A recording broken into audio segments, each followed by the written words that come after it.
आज एमसीक्यूज़ का क्लास है।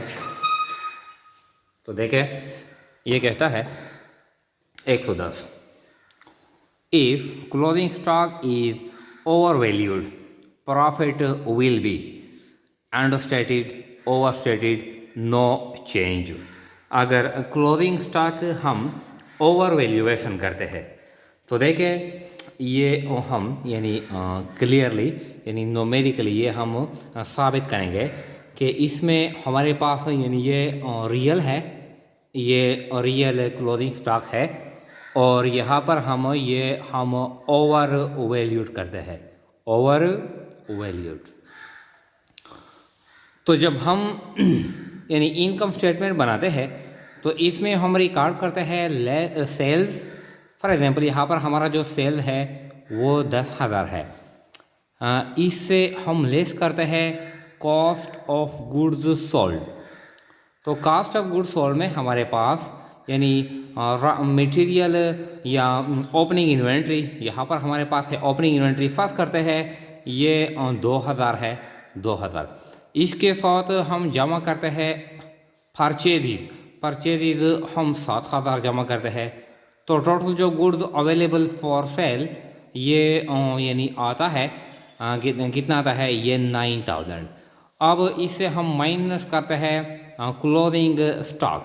तो क्लोजिंग स्टॉक फॉर एग्जांपल हमारे पास है क्लोजिंग स्टॉक ये यानी 3,000 है। हमारे पास क्लोजिंग स्टॉक कितना है, ये 3,000 है। तो कॉस्ट ऑफ गुड्स सोल्ड हमारे पास आ गया, कितना आ गया, यानी 6,000। 9,000 से हमने 6,000 माइनस कर लिया। तो 6,000 हम सेल से माइनस करते हैं, कितना आता है, ये हमारे पास जो प्रॉफिट का बैलेंस आता है 4,000। ये रियल केस है। अब हम फर्ज करते हैं, ये कहता है कि if closing stock is over valued, अगर हम इस क्लोजिंग स्टॉक की वैल्यूएशन हम ओवर करते हैं, यानी हमारे पास जो यहाँ पर जो फॉर सेल्स है, फॉर सेल्स जो सामान है वो कितना है, वो 9,000 है। अब इससे हम माइनस करते हैं क्लोजिंग स्टॉक। ओवर वैल्यू का मतलब है कि हम वैल्यू ज़्यादा लगाते हैं, यानी 3,000 की जगह हमने यहाँ पर लगाया 5,000। हमने लगाया 5,000, क्लोजिंग स्टॉक की ओवर वैल्यूएशन हो गई। तो हमारे पास जो कॉस्ट ऑफ गुड्स सोल्ड जो ये आ गया 9,000 से 5,000 माइनस करते हैं, कितना, यानी 4,000। अब 4,000 हमारे पास ये कॉस्ट ऑफ गुड्स सोल्ड आ गया। तो इसको सेल से माइनस करते हैं तो हमारे पास जो ग्रास प्रॉफिट का जो बैलेंस आता है वो 6,000 आता है। यहाँ इस केस में जो ग्रास प्रॉफिट का जो बैलेंस है वो 4,000 है। जब हम क्लोजिंग स्टॉक ओवर वैल्यूएट करते हैं, यानी 3,000 की जगह हम 5,000 रिकॉर्ड करते हैं, तो हमारा कॉस्ट ऑफ गुड्स सोल्ड ये कम आता है। जब ये कम आता है तो प्रॉफिट का जो बैलेंस कितना ये आता है, ये ज़्यादा आता है। Over profit will also be over valuated, इसका ये मतलब है। तो if closing stock is over valued profit will be understated, overstated या नो चेंज। तो profit will also be over stated, इसका ये मतलब है। देखें, if closing stock is understated या under valued cost will be, अगर क्लोजिंग स्टॉक की हम वैल्यूएशन करते हैं अंडर, तो कॉस्ट ऑफ गुड्स सोल्ड होगा लोअर होगा, हायर होगा या सेम होगा या नो चेंज, इसमें चेंज नहीं आएगा। ये भी बिल्कुल इस तरह है। तो देखें, इसको भी करते हैं कि जब हम यानी क्लोजिंग स्टॉक यानी क्या करते हैं, अंडर वैल्यूएट करते हैं, तो ये कॉस्ट ऑफ गुड्स सोल्ड पे क्या असर होगा।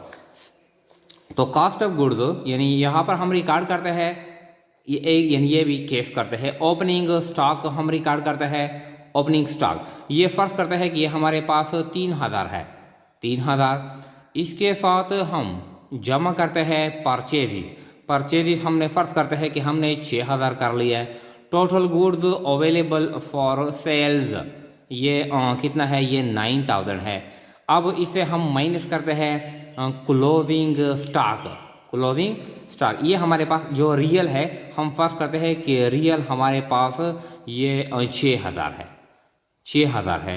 तो हमारा जो कॉस्ट ऑफ गुड्स सोल्ड ये कितना आएगा, ये आएगा 3000। रियल हमारे पास कॉस्ट ऑफ गुड्स सोल्ड का जो बैलेंस आएगा ये 3000 आएगा। अब इसने बताया है कि if closing stock is under valuated what will be the effect on the cost of goods sold. Cost of goods sold में क्या आएगा, इंक्रीज आएगा या डिक्रीज आएगा। तो अब हम यहाँ पर यानी अंडर वैल्यूएशन करते हैं, यहाँ पर हम अंडर वैल्यूएशन करते हैं। फर्ज करते हैं कि ये 9000 है, ये फॉर सेल 9000 है, इससे हम माइनस करते हैं क्लोजिंग स्टॉक। तो अब हम अंडर वैल्यूएशन करते हैं, यानी 6000 की जगह हम लगाते हैं 4000। हमने 4000 लगाया तो हमारे पास जो कॉस्ट ऑफ गुड्स सोल्ड आ गया, ये कितना आ गया 5000। तो मतलब यह है कि if closing stock is under valuated cost of good sold will be higher, will be over stated. Cost of good sold का जो बैलेंस फिर होगा वो ज़्यादा आएगा। तो देखें, if closing stock is under stated cost will be lower, cost will be higher या सेम या नो चेंज।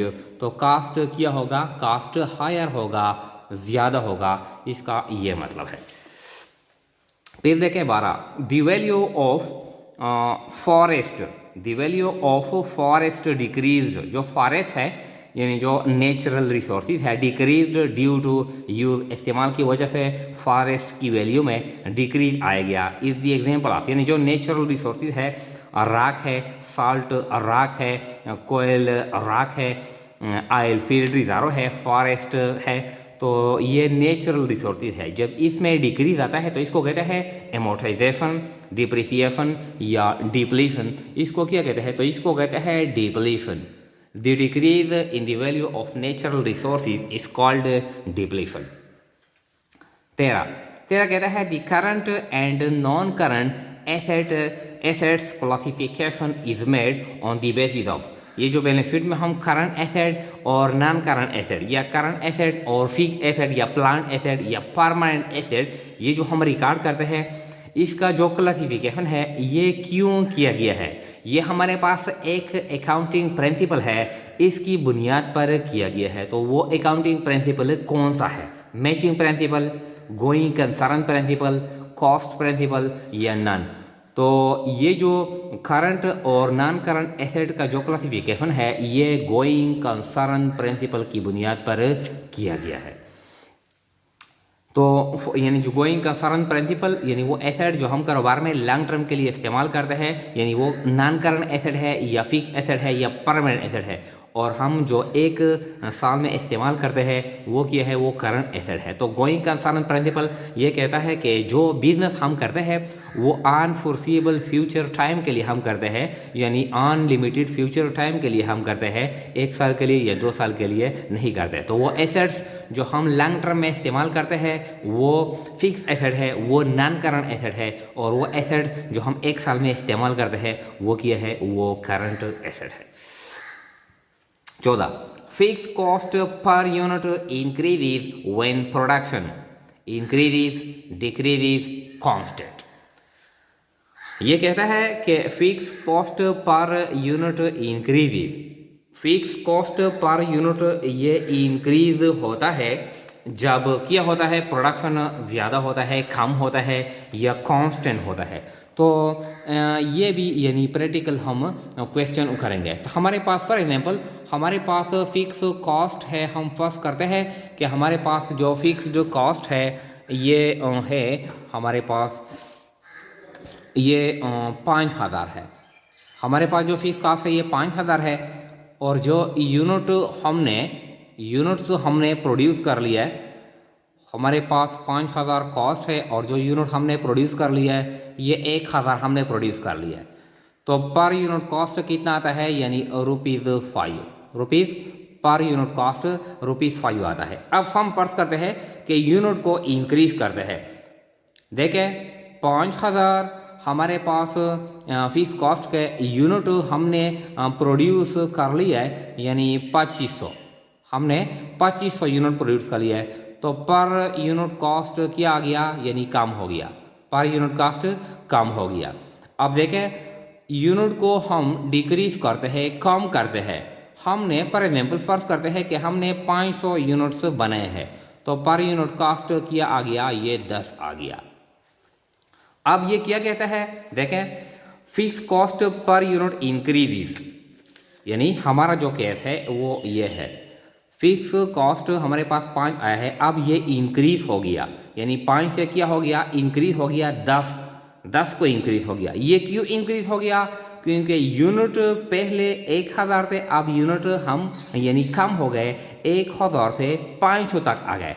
तो fix cost per unit increase when units of production decreases. Fix cost 5 है, अब 10 हो गया, ये क्यों इंक्रीज हो गया, यूनिट्स यहाँ पर 1000 था, यूनिट यहाँ पर 500 है। Fix cost increases per unit when production decreases. तो क्या मतलब है, व्हेन प्रोडक्शन डिक्रीजेस, ये जो बी ऑप्शन है ये राइट वन है। Fix cost per unit increases when production या नंबर ऑफ यूनिट यानी डिक्रीजेस। इसके बाद है देखें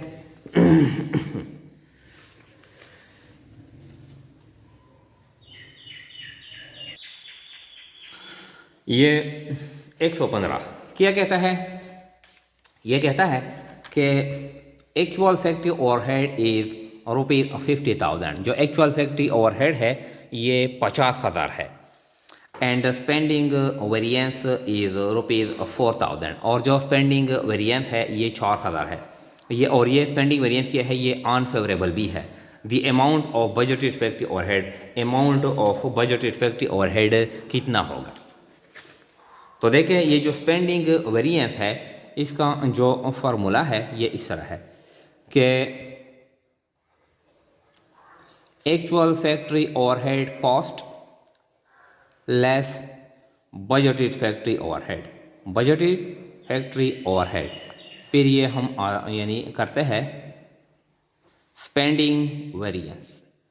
तो ये कहता है कि एक्चुअल हमारे पास जो फैक्ट्री ओवरहेड है ये 50,000 है, और ये स्पेंडिंग वेरिएंस कितना है, ये 4,000 है, और ये क्या है, ये अनफेवरेबल है। ये 4,000 है और ये अनफेवरेबल है। तो अनफेवरेबल का क्या मतलब है, यानी ये कॉस्ट है। अनफेवरेबल का क्या मतलब है, नुकसान है, यानी हमने जो बजट सेट किया था उससे हमने एक्चुअल कास्ट ज़्यादा कर लिया, 4,000 ज़्यादा कर लिया। तो ये 50 और 4 के दरमियान जितना डिफरेंस है, यानी कितना डिफरेंस है, 46,000। मतलब यह है कि हमने जो बजट सेट किया था वो 46,000 सेट किया था, हमने जो एक्चुअल कॉस्ट यानी कर लिया, अखराजात हो गए वो 50,000, हमने 4,000 ज़्यादा कर लिए अनफेवरेबल का ये मतलब है। तो बजटेड फैक्ट्री ओवरहेड कितना है, ये 46,000 है। 54,000, 4,000, 46,000 और नन, तो ये क्या है, ये 46,000 है। इसके बाद है a product is called by product when it's, यानी ये जो ऑब्जेक्टिव है ये बाई प्रोडक्ट के बारे में है। एक प्रोडक्ट को हम कहेंगे कि ये बाई प्रोडक्ट है जब किया होगा, यानी बाई प्रोडक्ट एक मखसूस फीचर है, तो वो फीचर की बुनियाद पर हम बाई प्रोडक्ट की डिटर्मिनेशन करेंगे। क्या है, number A market value is lower, जिसका जो मार्केट वैल्यू है सेल्स जो हम जनरेट करते हैं वो कम हो। लोअर कॉस्ट वैल्यू, इस पे जो कॉस्ट आता है वो भी कम हो। लोअर वेट, इसका जो वेट हो वो भी कम हो, या ऑल ऑफ द अबाउ। तो बाई प्रोडक्ट यानी हमारे पास जो फीचर है जिसकी मार्केट वैल्यू कम हो वो हम कंसिडर करते हैं बाई प्रोडक्ट। जिसकी यानी कॉस्ट वैल्यू कम हो वो हम कंसिडर करते हैं बाई प्रोडक्ट, या जिसका जो वेट हो, वज़न हो, जिसमें कम मटेरियल कम लेबर इस्तेमाल हुए हो, इसको हम कंसिडर करते हैं बाई प्रोडक्ट। तो ये ऑल ऑफ द अबव क्या है, ये डी ऑप्शन ये राइट वन है। ये यानी प्रैक्टिकल क्वेश्चन है, देयर आर 2 जॉइंट प्रोडक्ट, हमारे पास 2 जॉइंट प्रोडक्ट है, यानी चेयर एंड टेबल, एक चेयर है और एक टेबल है। Their market value is 8,000 and 10,000 respectively, यानी रिस्पेक्टिवली का क्या मतलब है, रिस्पेक्टिवली का ये मतलब है कि ये जो ऊपर जो नाम दिए गए हैं चेयर है और टेबल है, ये जिस तरतीब से है, पहला जो नाम है चेयर का है, इसके बाद जो नाम है वो टेबल का है। अब ये जो अमाउंट है ये भी इस तरतीब के साथ है। पहला जो नाम है, पहला अमाउंट इसका है, सेकंड जो नाम है, सेकंड अमाउंट इसका है। ये रिस्पेक्टिवली का ये मतलब है। मतलब यह है कि मार्केट वैल्यू ऑफ चेयर 8000 है और market value of A table ये क्या है, ये 10000 है। ये तो हो गया। अब कहता है कि joint cost for material is यानी रुपीज़ 5400, यानी जो जॉइंट मटेरियल है, जो फॉर एग्जांपल वुड है, वुड से हमने यानी चेयर और टेबल बनाए हैं, जॉइंट कॉस्ट 5400 आया है। Material cost for both using market value method. अभी जॉइंट कॉस्ट से हम चेयर को भी वैल्यू देंगे, कॉस्ट देंगे, और टेबल को भी हम कॉस्ट देंगे। अब इस 5400 में से चेयर पे जो कॉस्ट आया है मटेरियल है वो यानी कितना कॉस्ट है, और टेबल का कितना कॉस्ट है 5400 में से। इसको अपना अपना हिस्सा यानी हर एक को अपना अपना हिस्सा दे दे। लेकिन जो मेथड है for allocating the joint cost is market value method. Market value method की बुनियाद पर ये आप यानी एजाइन कर ले, ये आप यानी हिस्सा दे दे। तो देखें ये हम यानी जो हम चेयर को देंगे, चेयर्स को हम हिस्सा देंगे, तो टोटल जो कास्ट है वो यानी जॉइंट कास्ट 5400 है, और चेयर का जो हिस्सा है वो 8000 है, और टोटल जो सेल्स, टोटल मार्केट वैल्यू ये जो टोटल है 8000 और 10000 18000 इस तरह है, 18000 इस तरह। तो ये करेंगे। इसके बाद जो टेबल है, टेबल जो टोटल जो जॉइंट कॉस्ट है ये 5400 है। टेबल की जो वैल्यू है ये 10000 यानी मार्केट वैल्यू है, और टोटल जो मार्केट वैल्यू है दोनों प्रोडक्ट का, दोनों यानी लिखेंगे अब 18000। इसको करते हैं। तो देखें ये यानी 20 ये भी 20 ये 10 ये 10 18 1 18 18 3 54 और 8 3 24 ये आ गया 2400 और 5400 में से जब 2400 चेयर का, तो ये 3000 किया है, ये 3000 टेबल का। तो चेयर का जो कॉस्ट है 5400 में से 2400 और जो टेबल का जो कॉस्ट है वो 3000। तो देखें यानी market value for each product 4000 and 1400 ये नहीं है, 2700 एंड 2700 ये भी नहीं है, 3400 और 2000 ये भी नहीं है, 2400 और क्या है 3000। तो ये जो डी है ये राइट ऑप्शन है, यानी joint cost for each product.